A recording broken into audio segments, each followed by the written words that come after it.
Hello, good morning, students. Yes, good morning. Am I audible? Okay.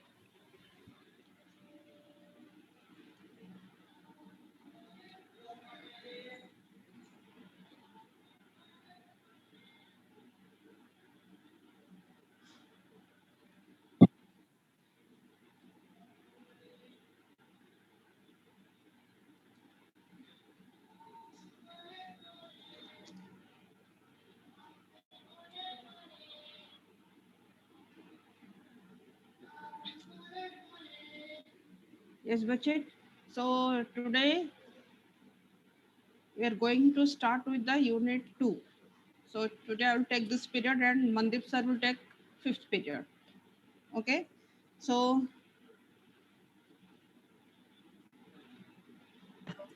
last class we completed unit 1. Unit 1 हमारी पूरा complete हो गया था. Electromagnetic theory we completed and we also discussed the tube. एक ही 2 questions रह गए थे similar type का. I think you have done those questions. कर लिया होगा आप सबने. प्रैक्टिस किया था, लिख लिया ट्यूट सबने, क्योंकि मैं जितना भी आपको डेट देती हूँ आप उतना उस सप्ताह फिर लेट आ रहे. कल मैंने फिर उस ट्यूट को मैं बोला बच्चे लिखने के बाद ही अपलोड तो करेंगे, तो मैंने बाद में ट्यूट डाला था सो दैट आप लोग आज अपलोड कर लोगे. दो I have given time, so please upload in time. ठीक है, अभी वो क्लास में हो गया था. मैंने आंसर भी आपको ग्रुप में क्वेश्चन आंसर शेयर भी कर लिया था. आपको देख के भी लिखोगे, फिर भी ज्यादा क्वेश्चन नहीं है, 2 पेज का ही है. You can do that. तो कर लिया सबने? मैंने तो क्लासरूम में कल ही अपलोड किया है, तो आप सबको कंप्लीट करके सबमिट कर देना. ठीक है? हाँ बोलो. हाँ बोलो आदित्य.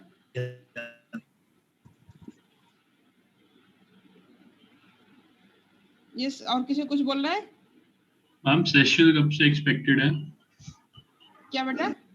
मिड टर्म देखो जनरली 6 वीक्स जब भी क्लास स्टार्ट होता है ना, उसका आफ्टर 6 वीक्स मिड टर्म होता है आज पर यूनिवर्सिटी शेड्यूल.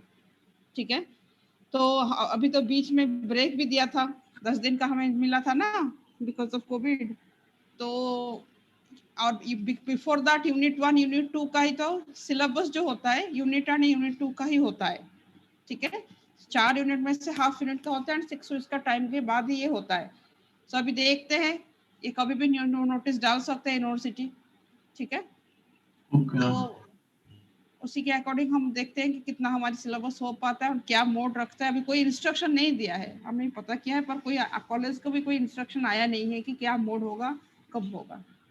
ठीक है, सब साइड से पता चलेगी. तो आप लोग कभी जितना अभी हो रहा है ऑल सब्जेक्ट थोड़ा थोड़ा अपने आप को मेंटली प्रिपेयर करके रखो कि ऐसे ऐसे हो सकता है. ठीक है, एमसीक्यू होगा तो ज़्यादा तो दिक्कत नहीं होगी, और अगर थ्योरेटिकल होगा तो आपको पूरा डिटेल करना पड़ेगा. देखते हैं क्या मोड रखता है. ठीक है, ओके. सो प्लीज बच्चे आप सब अपना अपना जितना भी काम है न्यूमेरिकल जितना दिया है उतना करके अपलोड कर दो. एंड प्रैक्टिकल फाइल भी, अभी तो एक्सपेरिमेंट में कुछ भी नहीं है, छोटा मोटा चीज ही है, कैलकुलेशन भी कुछ भी नहीं है, फर्स्ट को छोड़ के कोई भी एक्सपेरिमेंट और कुछ भी नहीं है, तो फटाफट उसको अपलोड कर दो.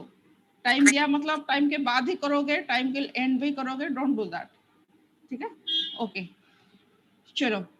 सो today will start with second unit, and जो सेकेंड यूनिट है इसमें क्या है, द टॉपिक्स आर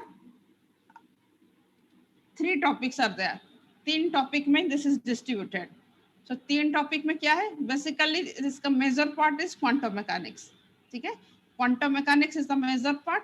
एंड इससे पहले जो टॉपिक है, the topic is your black body radiation. Book में भी देखोगे तो ब्लैक बॉडी रेडिएशन, उसके साथ लिखा होगा स्टैटिस्टिकल मैकेनिक्स, फिर लिखा होगा क्वांटम मैकेनिक्स। तो हम स्टैटिस्टिकल मैकेनिक्स बाद में पढ़ेंगे। So will start with the topic of black body radiation and then quantum mechanics, origin of quantum mechanics, and then wave functions, Schrodinger wave equation, बहुत सारे न्यू चीज इसमें भी, मैथमेटिकल चीज एंड न्यू चीज आएगी, एंड देन स्टैटिस्टिकल मैकेनिक्स। सो इसमें in this topic also, in this unit also, ये जो ब्लैक बॉडी रेडिएशन बहुत इजी टॉपिक है, कुछ है नहीं इसमें, बहुत सिंपल है। क्वांटम मैकेनिक्स फिर आपको थोड़ा सा न्यू टॉपिक पूरा आ जाएगी, जिसको थोड़ा समझना पड़ेगा, वेव फंक्शन का कंसेप्ट समझना पड़ेगा, स्क्रॉडिंजर वेव इक्वेशन, उसका एप्लीकेशंस, ठीक है, ये सब चीज थोड़ा सा करना पड़ेगा।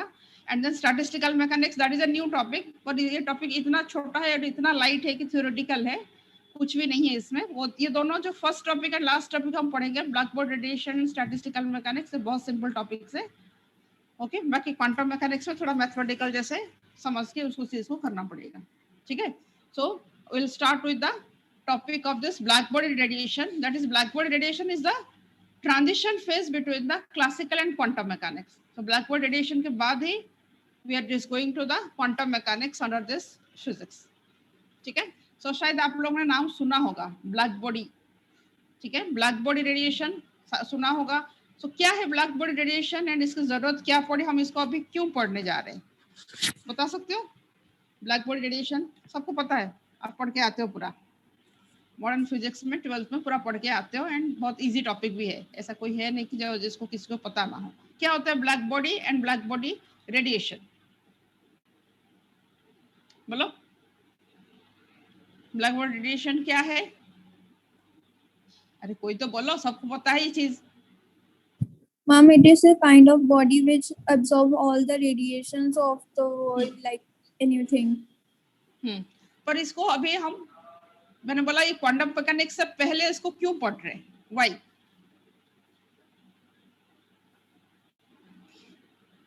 क्यों पढ़ रहे हैं बताओ, क्यों?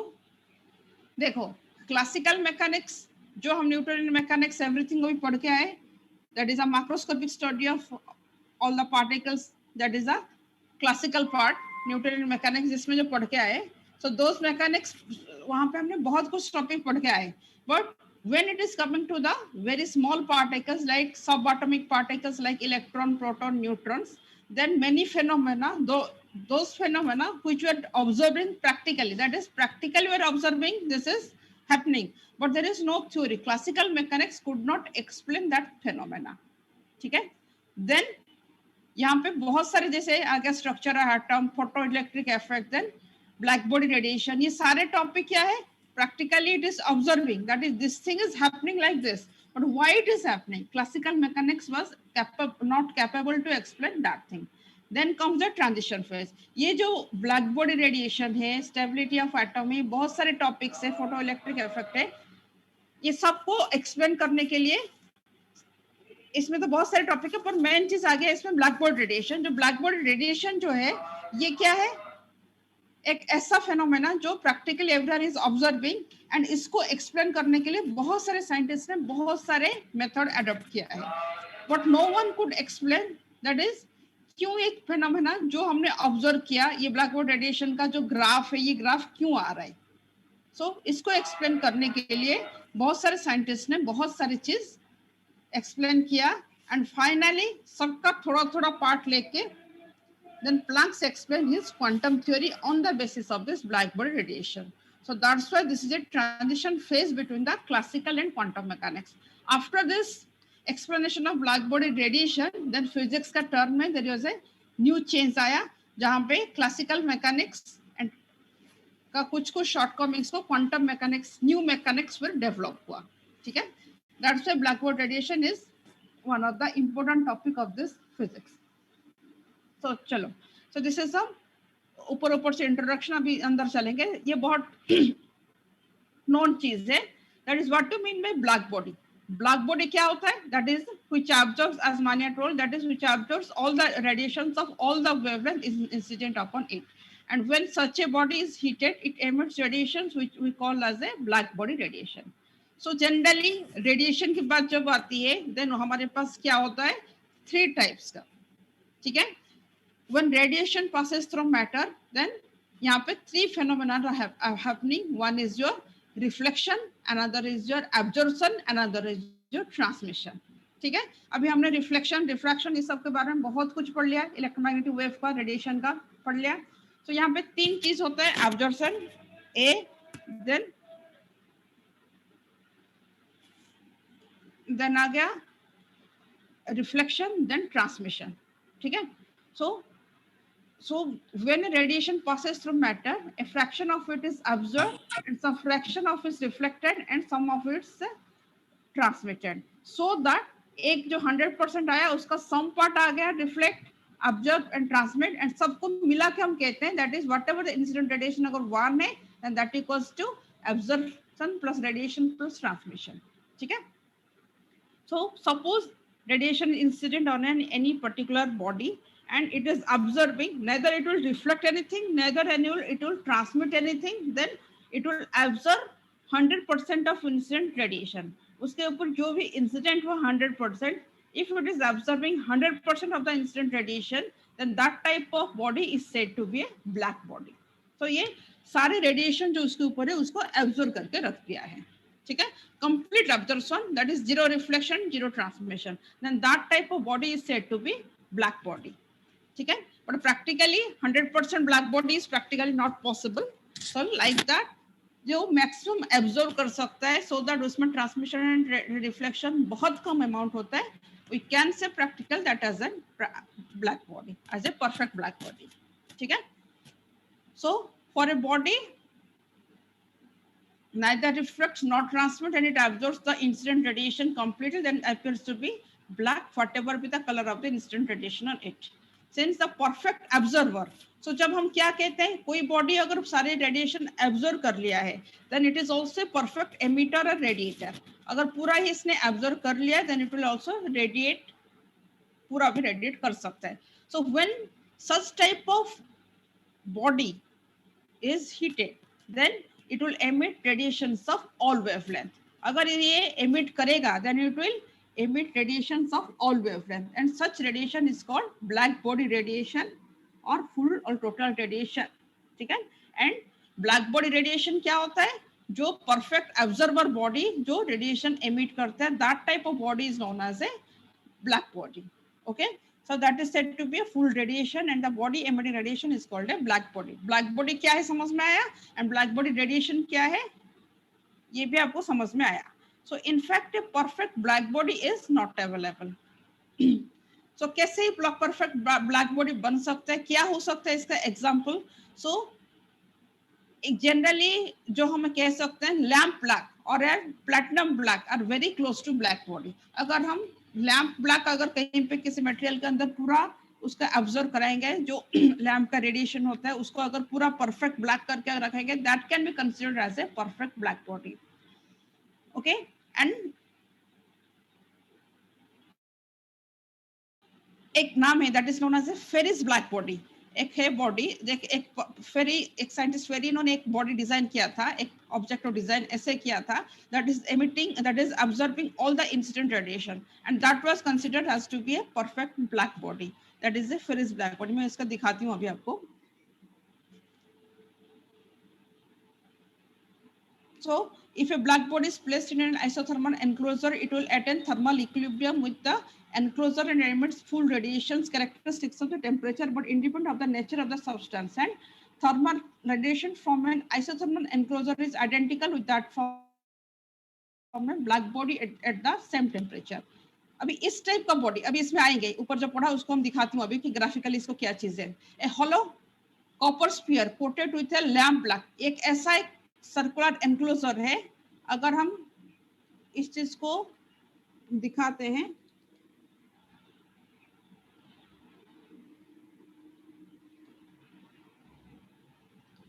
Can you see this figure? अभी ये जो दिख रहा है बच्चे, जो सर्कुलर शेप का बॉडी है, so this is known as your Ferry's black body. So Ferry's black body क्या होता है? ये एक ऐसे सर्कुलर एनक्लोजर है जहां पे एक सर्कुलर एक स्फेरिकल एक कंटेनर है जिसके अंदर एक छोटा सा नैरो ओपनिंग, बहुत ही छोटा सा narrow opening, and when radiation is allowed to enter inside, and यहाँ पे एक छोटा सा प्रोजेक्शन भी होगा.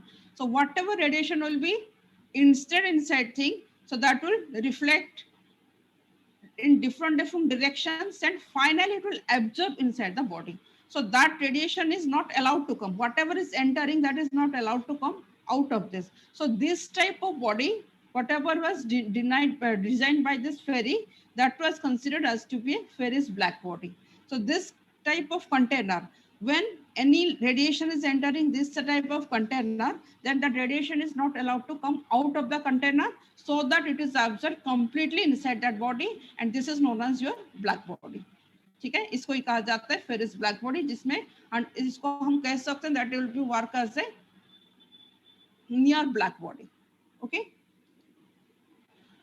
सो ये आता है आपका फेरिस ब्लैक बॉडी का एग्जांपल में.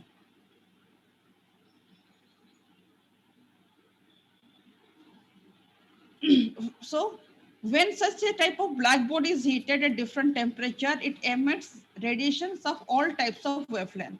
ठीक है, जब ऐसा एक ब्लैक बॉडी को अगर हम रेडिएट कराएंगे, then it will emit radiations of all wavelength. So this is the graph of the radiation. So this graph, ये ग्राफ है, this is a graph between this energy of the incident radiation and the wavelength.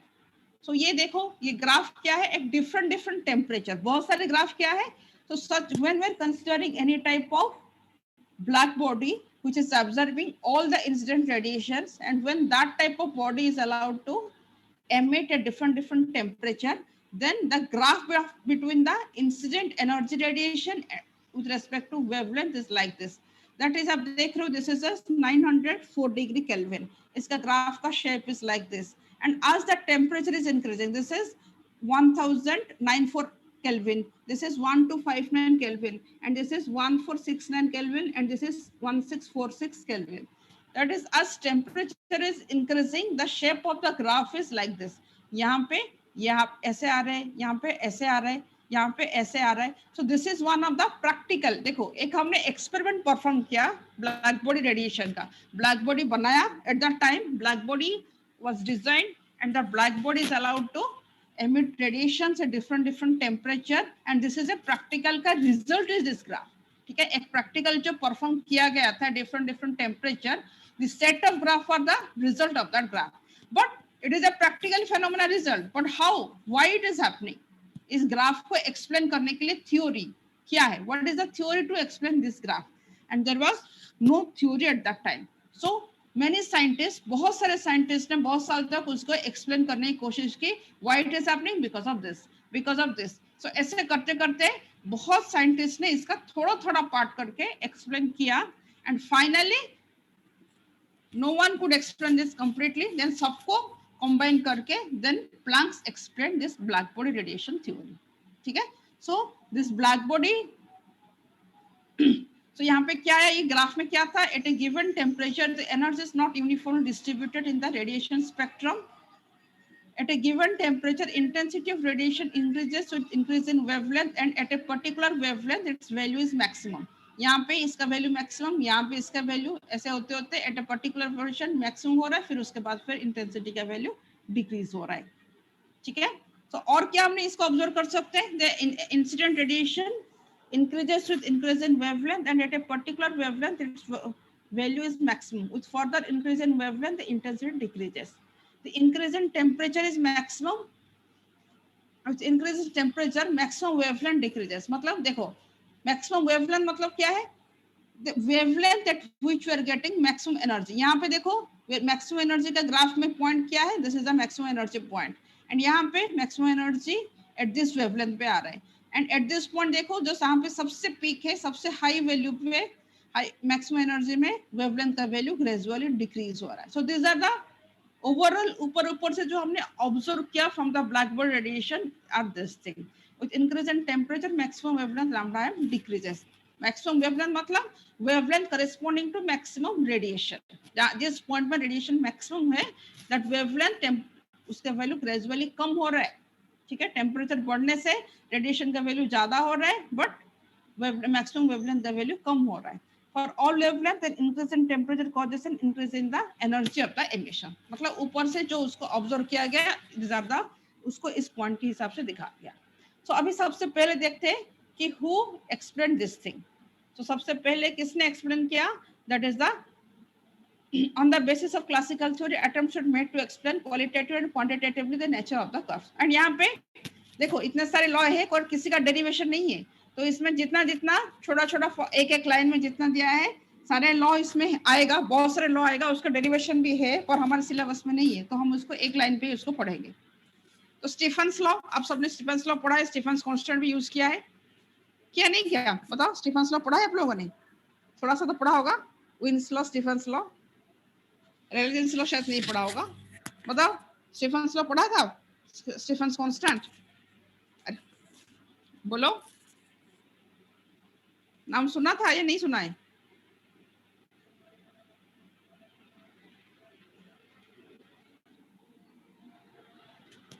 Okay देखो, so what is the Stephen's law? Stephen's law क्या कहता है?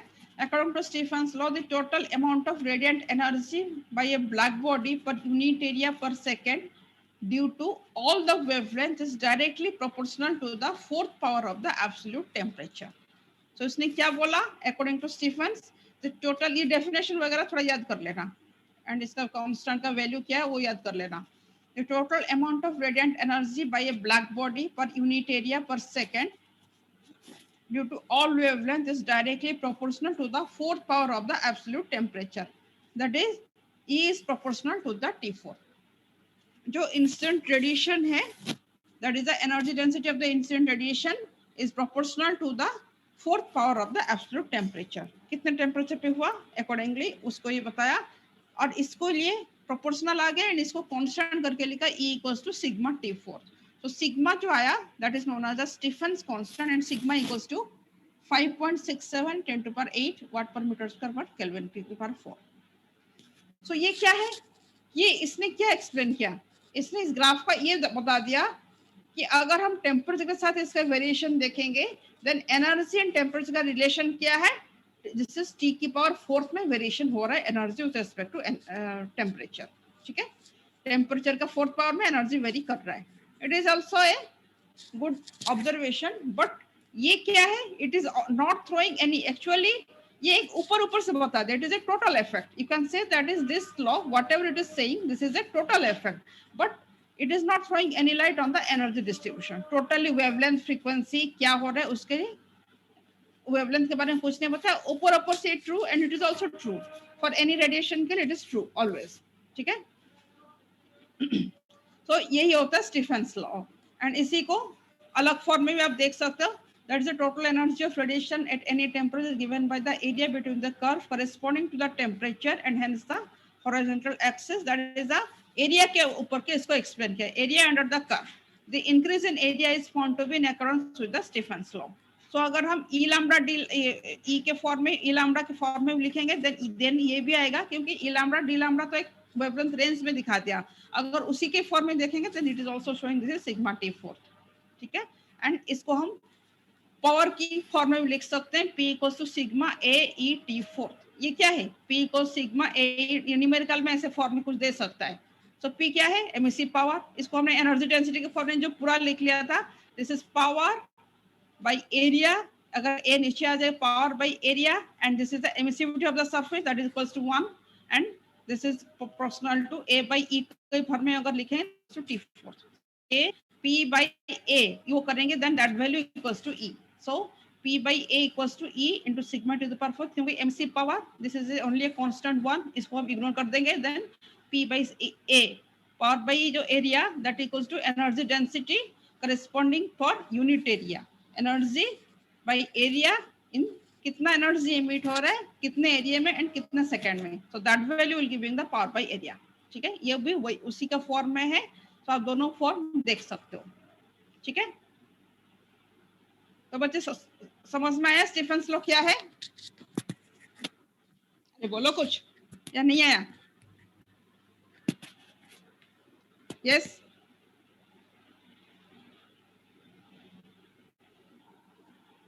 हाँ बच्चे बोलो। Yes, ma'am, आया. आया? Okay, now let us move to Wien's law. Wien's का दो लॉ है एंड उसको बाद में कंबाइन करेंगे। तो सबसे पहले first law is your Wien's displacement law. So ये क्या कह रहा है, जो हमने अभी ऑब्जर्व किया था, that is wavelength at the maximum emission lambda M, wavelength at the maximum emission, that is maximum emission is happening at a particular wavelength, and that wavelength at the maximum wavelength is universally proportional to the temperature T. That is, ये जो हमने graph पे दिखा रहा था, what this graph was showing, that is temperature के साथ wavelength का वैल्यू डिक्रीज,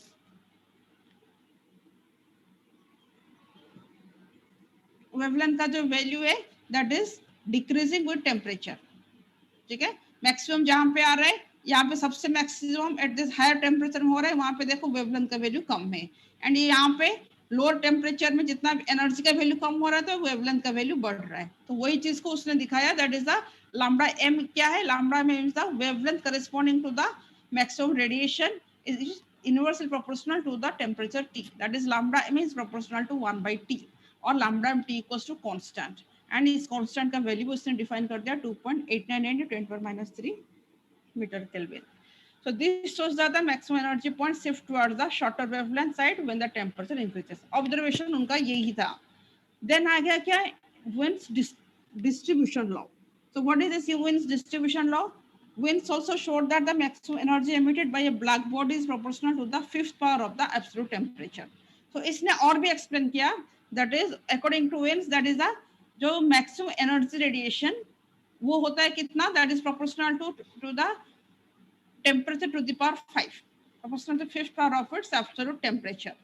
एंड इसमें भी एक कांस्टेंट का वैल्यू, ये अगर प्रोपोर्शनल हो गया t की पावर 5, मतलब E equals to some constant t की पावर 5, और अगर t की पावर 5 को हम इधर ले आएंगे देन ये क्या बन गया, E max in 2 to power -5 equals to constant. So इसको क्या कहा जाता है, विन्स डिस्ट्रीब्यूशन लॉ, एंड पहला है that is wins displacement law. अगर इन दोनों को कंबाइन करके क्या किया, इन दोनों को यहाँ पे क्या बोला, t की पावर -5, यहाँ पे क्या बोला, lambda is proportional to inversely proportional to this t.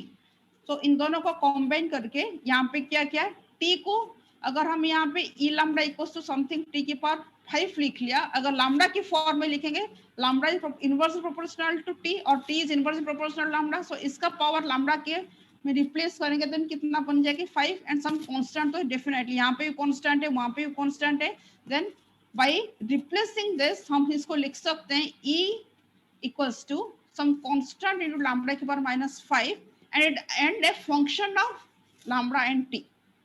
ठीक है, यहाँ पे कांस्टेंट के साथ एक फंक्शन ऐसे उन्होंने बता दिया, दैट इज एक लॉ तो बता दिया lambda is proportional to 1/t, और एक बता दिया energy is proportional to t की पावर 5. दोनों को कंबाइन करके लिखेंगे तो t को तो लैम्डा में रिप्लेस कर लेंगे, but still these are both consider करके किसको as a function of lambda and t करके ही इसको हम लिख सकते हैं. That's why we'll write this law as E equals to some constant into lambda की power -5 f lambda t. F lambda t is a function of lambda and t, and इसी को कहा जाता है Wien's law. Combining both the laws, this is known as the Wien's law. ठीक है, since this relation contains an unknown function f lambda t, it cannot give actual description of the energy in the spectrum of the black body. ठीक है, so इसको ये करने के लिए उसने क्या बोला, this is a radiator filled with a mixture of gases capable of emitting all wavelength.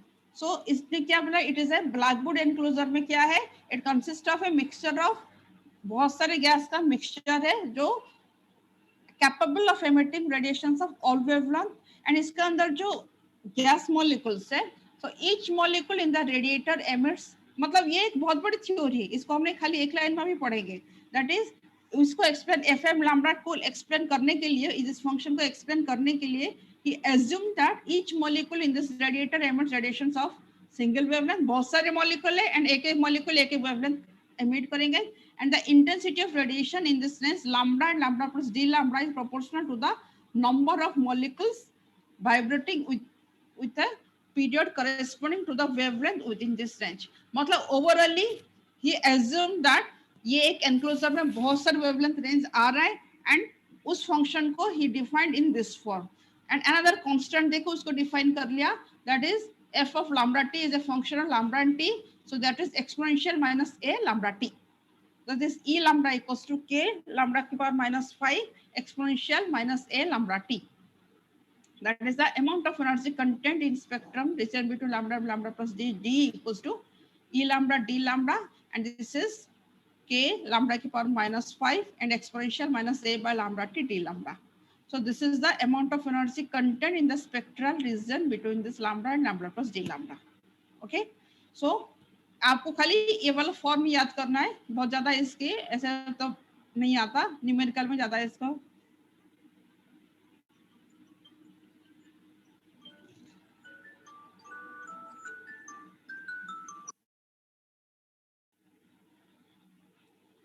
Okay. So ये क्या क्या अगर हम इसको भी देखेंगे, if we see this thing, law का फाइनल फॉर्म क्या आया, दैट इज के लैम्डा की पावर minus 5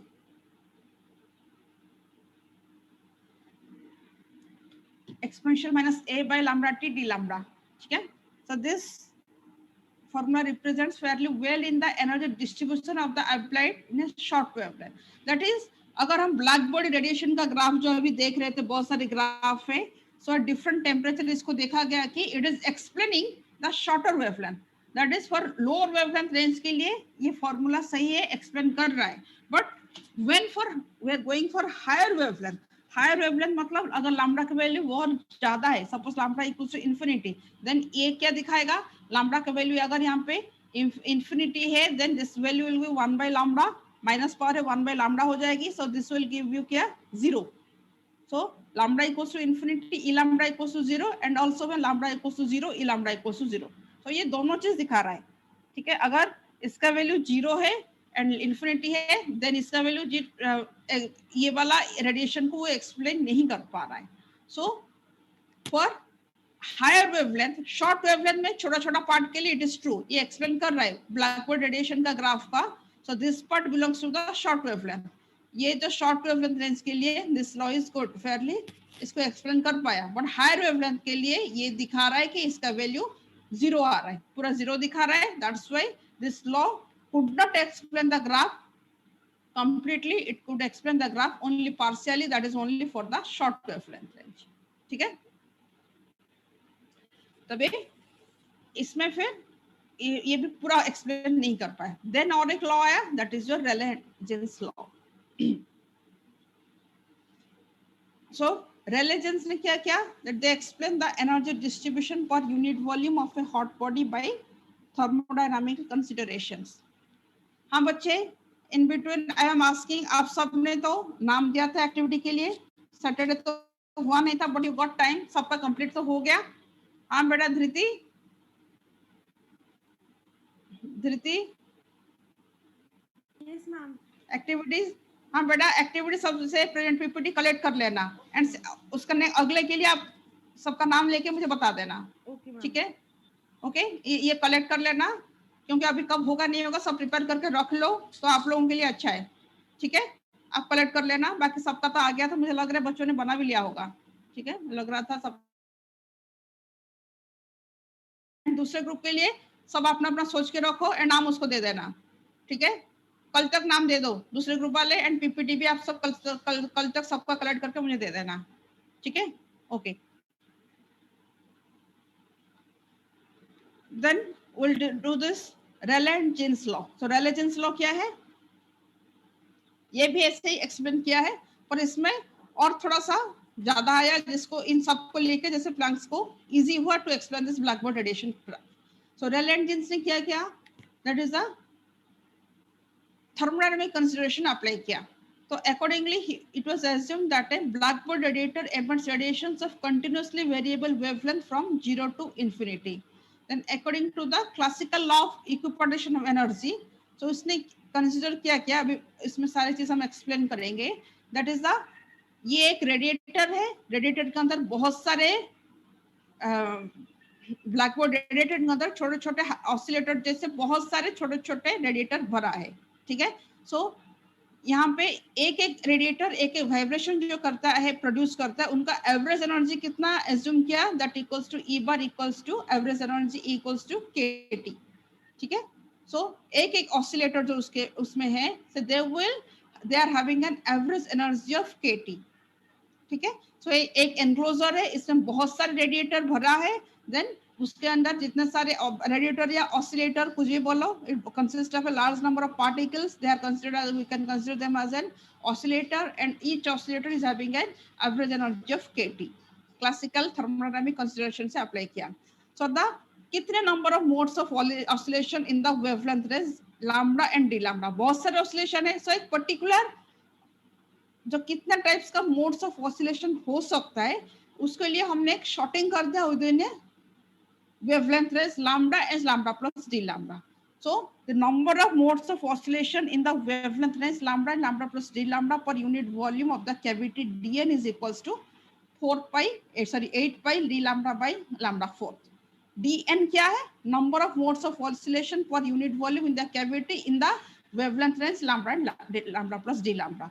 So कितना आया, ये भी लॉन्ग डेरिवेशन से आ रहा है, तो इसको तो हम नहीं जा पाएंगे, इसमें बहुत सारे बढ़िया चीज है, पर हमारे सिलेबस में नहीं है तो हम उसमें नहीं जाएंगे। तो आपको ये याद रखना है, प्लैंक्स लॉ में इसी को यूज किया है, dn equals to 8 pi d lambda by lambda 4।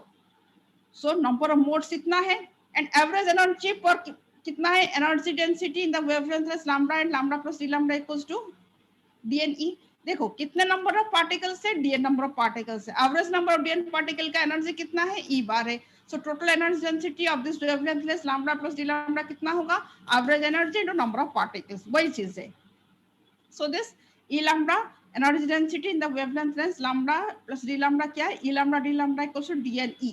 So e lambda d lambda equals to 8 pi by lambda 4 d lambda kt, और e lambda d lambda equals to 8 pi kt by lambda 4 d lambda। अगर इसको integrate कर लेंगे दोनों side में, then will get for the whole wavelength range, ठीक है। अगर उसको करेंगे देन डी लैम्डा नहीं आएगा, टोटल वेवलेंथ रेंज के लिए इंटीग्रेट करके उसको ले सकते हैं। So this is the Rayleigh Jeans law, and इस लॉ को हमें फ्रीक्वेंसी के फॉर्म में भी लिख सकते हैं हम। बच्चे ये सही दिख रहा है ये वाला, या थोड़ा सा आपको डल दिख रहा है,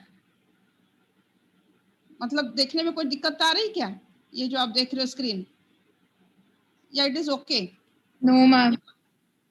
दिखने में ठीक सही है ना, या नहीं दिख रहा है? अरे बताओ अकॉर्डिंगली मैं आपको। मैम डल है नीचे, मैम रिले जींस लॉ के नीचे जो लिखा है वो डल है। हाँ, मैम यस, बाकी ऊपर वाला ठीक है?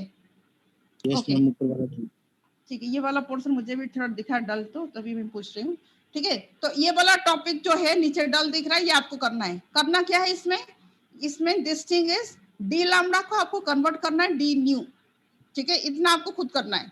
तो ये तो लॉ डिफाइन है, you have to define this law in terms of frequency. अभी बताओ लैम्डा को अगर न्यू में कन्वर्ट करेंगे देन क्या है, रेडिएशन क्या है हमारी, इलेक्ट्रोमैग्नेटिक रेडिएशन। तो हमें क्या पता है, C equals to nu lambda. तो जहां पे भी लैम्डा है उसको हमें रिप्लेस करना है न्यू पे, तो डी लैम्डा को भी डी न्यू में रिप्लेस करेंगे, एंड यहाँ पे लैम्डा एंड न्यू सारे मैग्नीट्यूड लेना है, नेगेटिव साइन कहीं पे नहीं आएगा। तो इसको अगर हम लैम्डा एंड न्यू को कन्वर्ट करेंगे देन क्या आ जाएगी इसमें, ठीक है। So lambda nu equals to c by lambda, so lambda equals to c by nu. तो डी लैम्डा को निकालेंगे in terms of d nu, that is d lambda equals to c by nu, उसका d nu minus आएगा, पर minus को ignore करना है। So in place of d lambda you have to write c by nu d nu, and this is lambda के बदले में आपको क्या लिखना है, that is c by nu. यहाँ पे सी बाय न्यू के पावर 4 आएगी, एंड डी लैम्डा में c by nu d nu, then आपका फाइनल लॉ का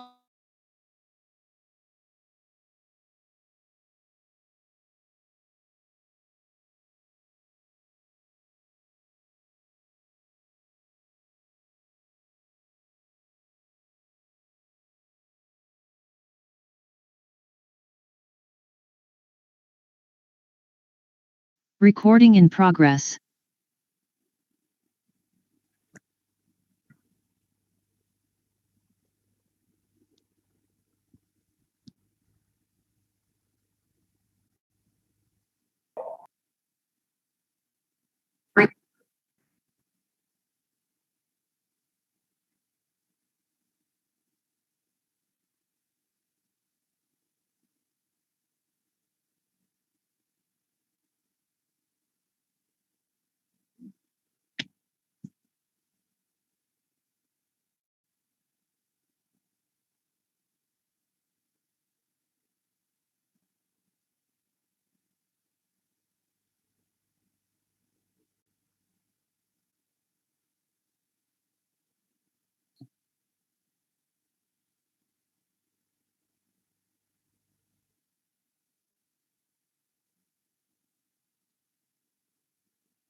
ओके, सो यहाँ पे क्या है, रेलेजेंस लॉ ने, we are discussing the Rayleigh Jeans law. So according to this Rayleigh-Jeans law, E lambda d lambda equals to 8 pi kt by lambda 4 d lambda. ठीक है. So this law account the energy distribution ये भी explain किया, but यहाँ पे एक चीज इसमें क्या है, हायर वेवलेंथ के लिए इसको एक्सप्लेन कर लिया पर शॉर्ट वेवलेंथ के लिए नहीं कर पाए. The energy radiated increases rapidly as lambda increases and approaches infinity. क्योंकि लैम्बडा नीचे है, अगर लैम्बडा का वैल्यू अगर हम बढ़ेगी देन इसका वैल्यू डिक्रीज होते होते इसका वैल्यू. तो शॉर्ट वेवलेंथ के लिए इट इज शोइंग दैट इसका वैल्यू सही नहीं हो पा रहा क्योंकि ये एनर्जी का वैल्यू बहुत कम दिखा रहे. सो आज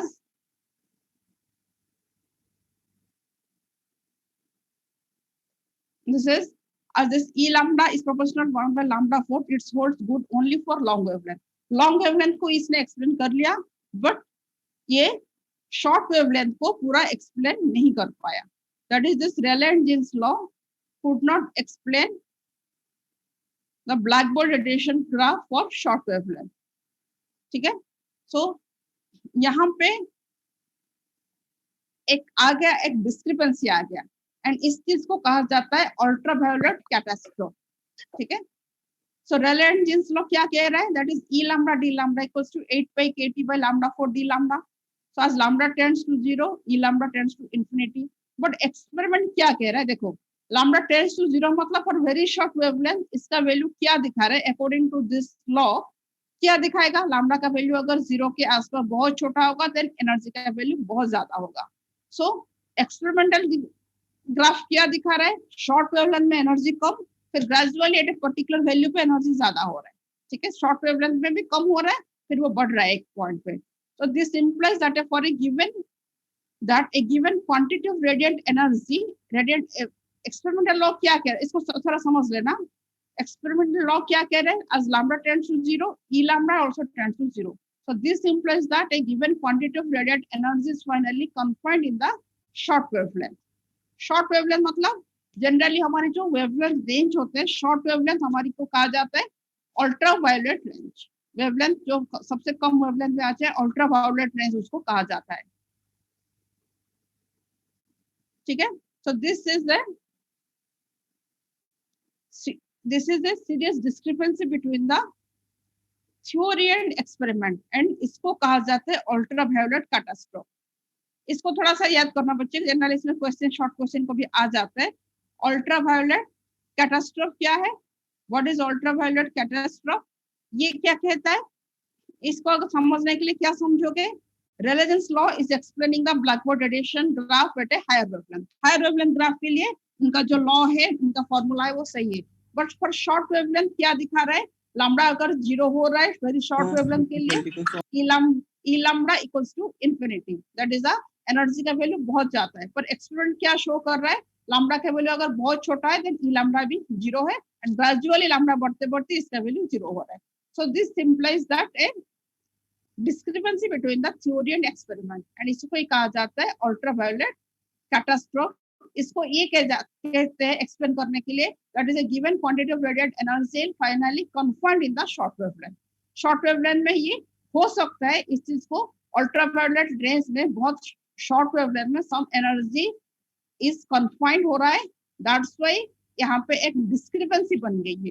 probably there is a confinement and there is a discrepancy between the theory and experiment. Theory का क्या कह रहा है, Rayleigh-Jeans थ्योरी कह रहा है it equals to infinity, and ये कह रहा है short wavelength is equal to 0. So this discrepancy को नाम दिया गया because it is observing at a lower wavelength, that's why it is said to be this ultraviolet catastrophe. ठीक है. This discrepancy is known as ultraviolet catastrophe, and इसी को ही explain किया गया था in this Rayleigh-Jeans law. ठीक है. So कितना लॉ हमने पढ़ा पहले, ब्लैक बॉडी रेडिएशन को एक्सप्लेन करने के लिए क्या क्या लॉ पढ़ा, सबसे पहले क्या पढ़ा था बोलो, what was the first law, बोलो फर्स्ट लॉ क्या है, दैट इज, अरे बोलो, सबसे पहला लॉ जो पढ़ा था क्या है, इसका नाम Stephen's law. Okay. Stephen law के बाद क्या पढ़ा? स्टीफन लॉ क्या कहता है? E equals to sigma T fourth. इसने भी ऊपर ऊपर से एक्सप्लेन कर दिया है, दैट इज आल्सो ट्रू। खाली टेम्परेचर लेके उसने एनर्जी को एक्सप्लेन कर दिया। उसके बाद हमने पढ़ा wins law, wins distribution law, wins displacement law, and दोनों को कंबाइन करके हमने लिखा विन्स लॉ।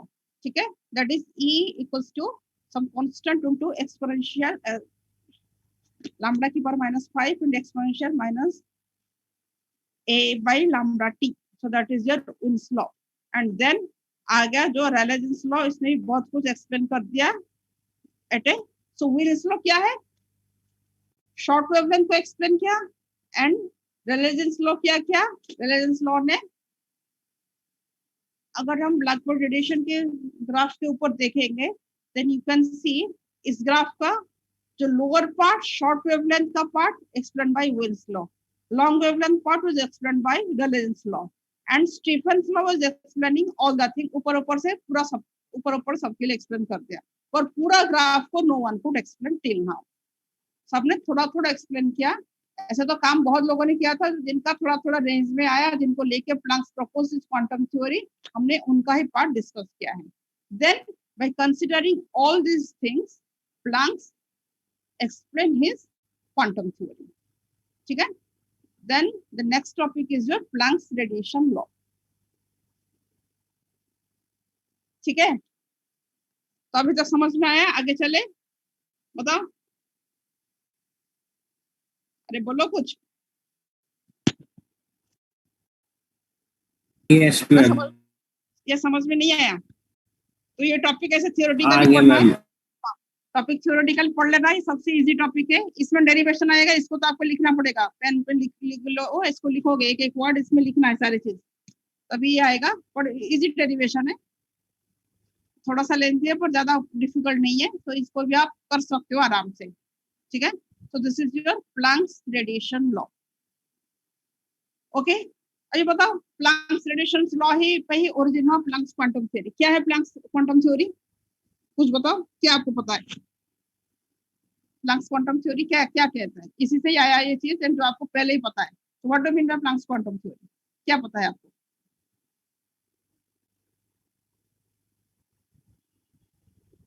बोलो, जो ऊपर ऊपर से आता है उतना ही बताओ, इसमें कोई न्यू टॉपिक आएगा नहीं। क्वांटम मैकेनिक्स जब पूरा स्टार्ट होगा उसमें तो बहुत सारे न्यू टॉपिक, न्यू एक्सप्लेनेशन सब आ जाएंगे। बताओ what is Planck's quantum theory में मेन टॉपिक किस बेसिस पे वो बेस्ट था, उसी को इसमें एज्यूम करेंगे। क्या था? अरे बोलो, सबको पता है। What was the main assumption quantum theory? क्या है, किस चीज को चेंज किया? प्लैंक्स क्वांटम थ्योरी में क्या पहले एज्यूम किया गया था? अरे कुछ तो बोलो, वरना नहीं आता बोलो।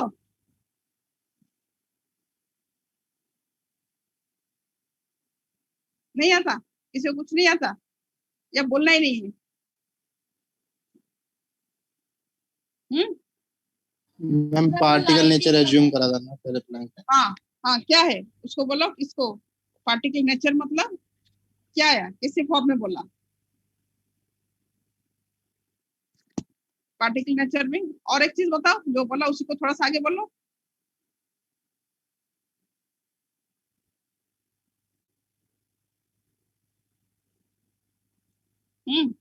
पार्टिकल नेचर मतलब जो एनर्जी रेडिएशन अब हम जो दिखा रहे हैं, इट इज कंटिन्यूअस प्रोसेस, उस चीज को उसने डिस्कार्ड करके क्या बोला?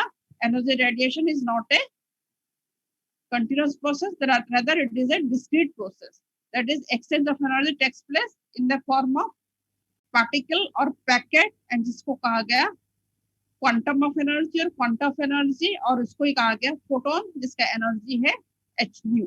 एंड उस ये भी Planck's radiation law is also based on that topic.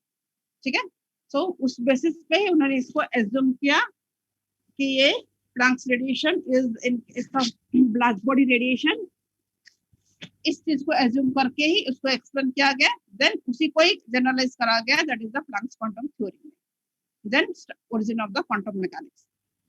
So Planck ने क्या किया? That is Max Planck introduced the quantum theory of radiation to explain the distribution of energy in the spectrum black body radiation। ठीक है.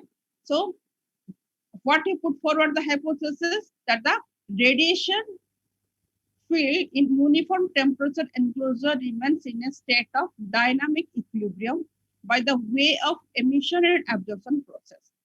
So इसमें सबसे पहले क्या बोला, एक डायनामिक इक्विलिब्रियम में ही ये चीज प्रोसेस होता है. फॉर दिस, so इसको एक्सप्लेन करने के लिए ही assume certain things. So what are the assumptions of Planck? So what he assumed, इसमें क्या assume किया गया, that is a black body radiator contains simple harmonic oscillators of possible frequency. So जैसे हमने बोला कोई एनक्लोजर है, इसके अंदर सारे रेडिएशन फिल हो गया, ओके, ऑब्जर्व कर लिया, मतलब it is filled with radiation. Radiation है मतलब उसके अंदर रेडिएटर है, जो भी मॉलिक्यूल्स है वो भी उनको सबने बोल दिया एक एक रेडिएटर, मतलब दे विल रेडिएट, वही चीज से एनर्जी रेडिएट करेंगे. एंड उसको हमने बता दिया it is consist of A oscillator, simple harmonic oscillator के फॉर्म में बहुत सारे ऑसिलेटर उस कंटेनर अंदर भरा है. And harmonic oscillator of molecular dimension lined up along the walls of the container. वो जो कंटेनर है जहां से रेडिएशन आएगा, तो उस कंटेनर के अंदर बहुत सारे रेडिएटर ऑसिलेटर्स भरा हुआ है on the walls of the container. And सबका क्या है, it has a characteristic frequency of oscillation, and सबका एक एक फ्रीक्वेंसी ऑफ ऑसिलेशन है. And oscillator can not have any arbitrary value of energy but can have only discrete energies as per the following relation.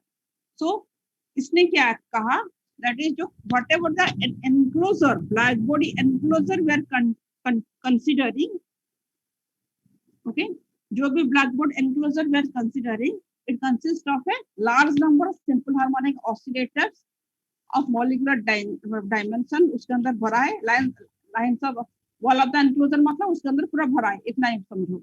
each has a, and सबका क्या है कि एक एक फ्रीक्वेंसी होता है, ठीक है. And an oscillator cannot have any arbitrary value of energy, but can have only discrete value of energy. तो यही चीज जो आता है, जो अभी तो किसी ने नहीं बोला था, यहाँ पे इस चीज को उसने एक्सप्लेन किया कि सबका एनर्जी जो होता है वो डिस्क्रीट होता है. तो कितना एनर्जी है सबका, E equals to NH nu, ठीक है.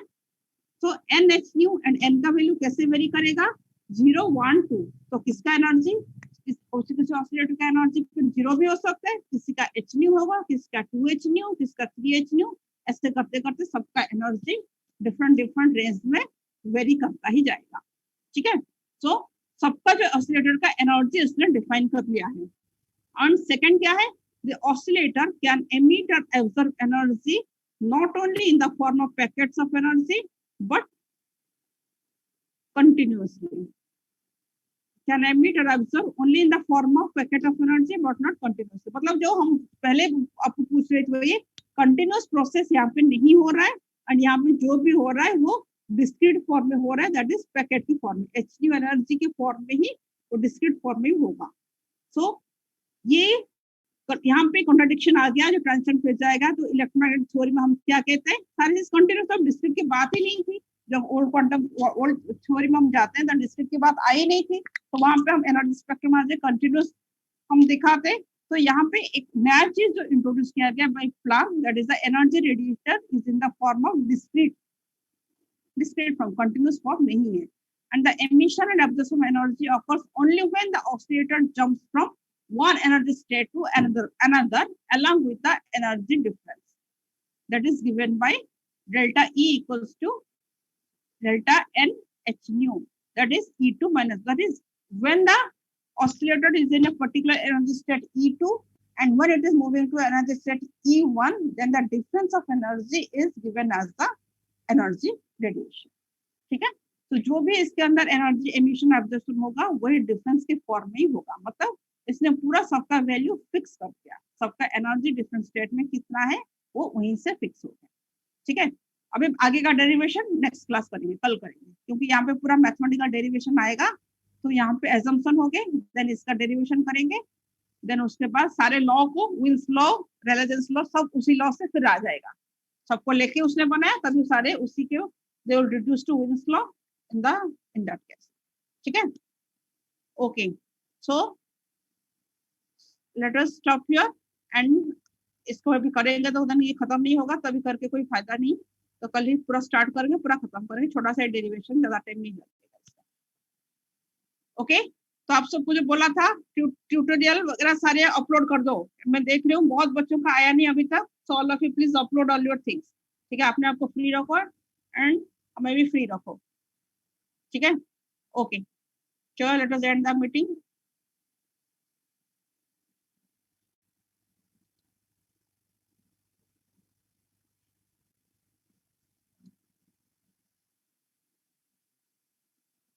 Recording.